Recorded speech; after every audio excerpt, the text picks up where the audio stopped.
sino que simplemente hay diferencias evidentes, biológicas, psicológicas, emocionales, de muchos tipos, pero hormonales, ¿no?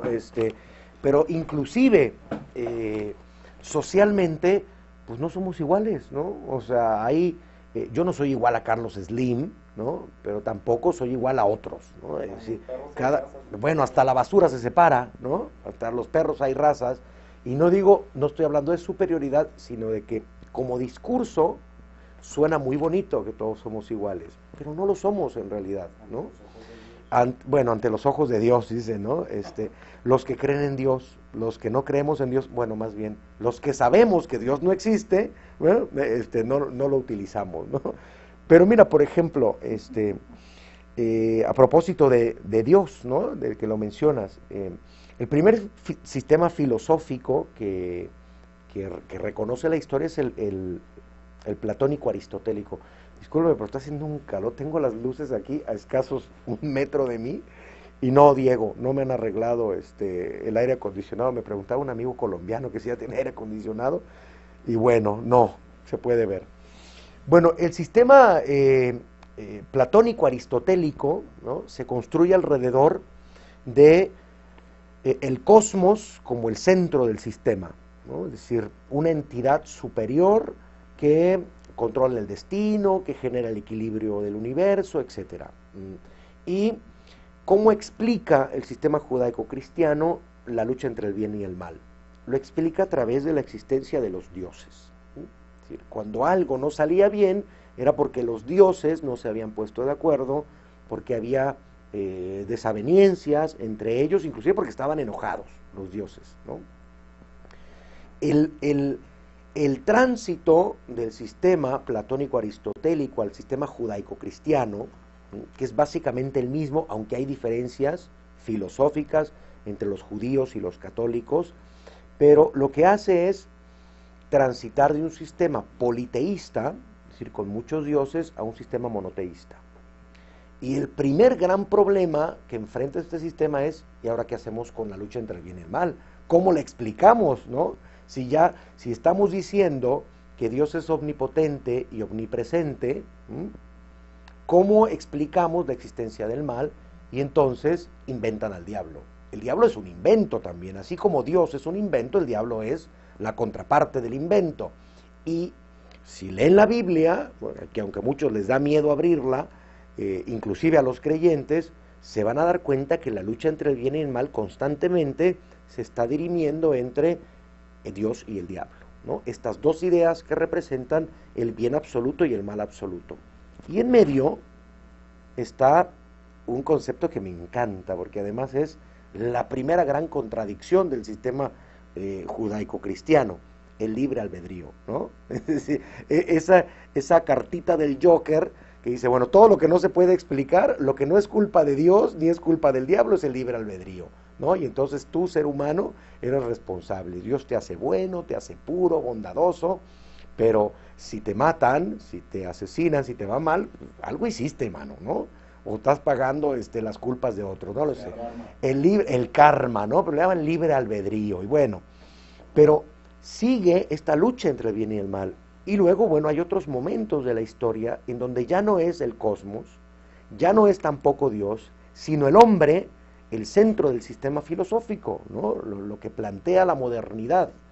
Esta maravillosa frase que algún profesor de historia me decía en el doctorado, para explicar la modernidad como ese momento en el que la ciencia se le es arrancada a la religión y a partir de eso se construye una realidad mucho más coherente, que decía que cuando Dios le dijo a los creyentes, hablen siempre con la verdad, ellos respondieron, no existes.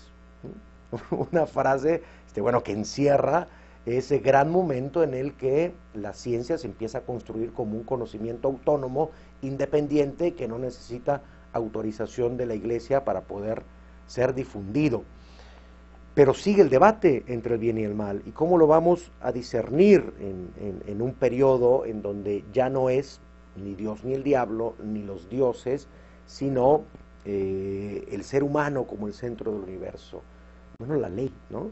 La ley termina jugando ese papel de regulador del conflicto social y de imponer también una moral pública o un discurso público abierto.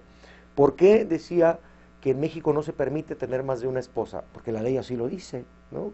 ¿Y por qué la ley así lo dice? Porque la religión católica así lo plantea. Y bueno, la religión católica, que es abrumadora en este país, genera tradiciones, genera inercias que luego no se pueden romper, ¿no? Yo podría tener, es una pregunta, dos mujeres casadas conmigo, ellas de acuerdo, viviendo bajo el mismo techo, no, porque sería ilegal. Aunque los tres fuéramos los más felices del mundo, sería ilegal, porque la moral en este país así lo impone. Pero bueno, en otras sociedades, insisto, es distinto. Permítame hacer nuestra última pausa y ya regresamos con este interesante tema.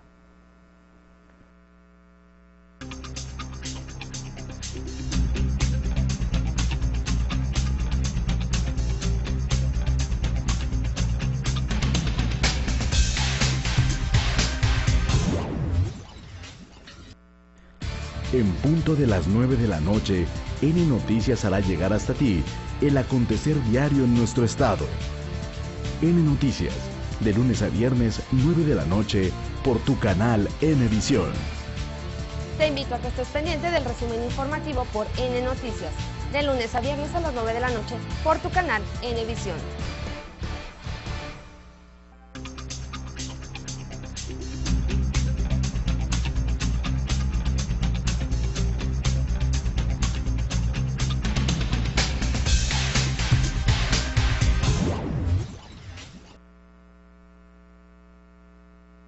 Pablo, no me diste la señal de entrada, bueno, estás dormido, ahora bueno, ya estamos aquí de regreso en nuestro último bloque de programa, que bueno, espero que esté resultando interesante. Ah, fue acá. Bueno, esté resultando interesante, y es que aquí durante el corte, bueno, igual nos podemos a platicar sobre las cosas, bueno, que finalmente sustentan una opinión o la otra, pero yo decía al principio que me parece que la confusión radica, o más bien la afirmación radica en confundir conceptos que son distintos, pero que de repente se nos pueden cruzar. Y hablo, o mencioné, el concepto de inteligencia, de instinto y de moral. Inclusive le agregaría el de pensamiento crítico, como para discernir entre estos conceptos, ¿no? Y es que la inteligencia, junto con el pensamiento crítico, son este mecanismo explicativo que surge de la observación, surge del preguntarse el porqué de las cosas, cómo funcionan, por qué los fenómenos se dan de tal o cual manera, pero siempre buscando la forma de encontrar las evidencias, de encontrar las cosas que comprueben. Por eso me llamaba la atención cuando esta investigación de la Universidad de Yale comprueba, ¿no?, que los seres humanos nacemos con un código ético preestablecido en nuestros cerebros. Yo digo que no, porque el cerebro físicamente es igual en un niño judío que en uno musulmán, y al paso de 20 años el niño musulmán será capaz de colgarse unas bombas en el pecho y matar a cuanta gente esté a su alrededor, y bueno, el niño judío, el católico o el ateo tendrá una forma de ver distinta. Y bueno, y el código, o sea, finalmente el código, ¿dónde quedó? El código no existe. Todos los seres humanos nacemos vacíos absolutamente, y nos vamos llenando absolutamente de todo lo que representa nuestra forma de entender y explicar el entorno conforme pasa el tiempo. Inclusive el lenguaje, ¿no? Es decir, hablamos español porque nacemos en México, hablaríamos japonés si hubiéramos nacido en Japón, obviamente si hubiéramos crecido allá, ¿no? En esa sociedad. Y hablaríamos ruso si fuéramos rusos, o hablaríamos, no sé, cualquier otro idioma, chino si estuviéramos en China. No es que mi cerebro está predestinado a hablar español, me hubieran puesto en la geografía en la que me hubieran puesto. Y así como el idioma, también la capacidad de razonar y de socializar depende entonces de en dónde estamos puestos. La inteligencia y el pensamiento crítico son ese método explicativo al que se llega por la observación, por el tratar de entender cómo se dan las cosas, siempre y cuando termine siendo un conocimiento verificable, que se pueda comprobar y por lo tanto estandarizarse en cualquier parte del mundo.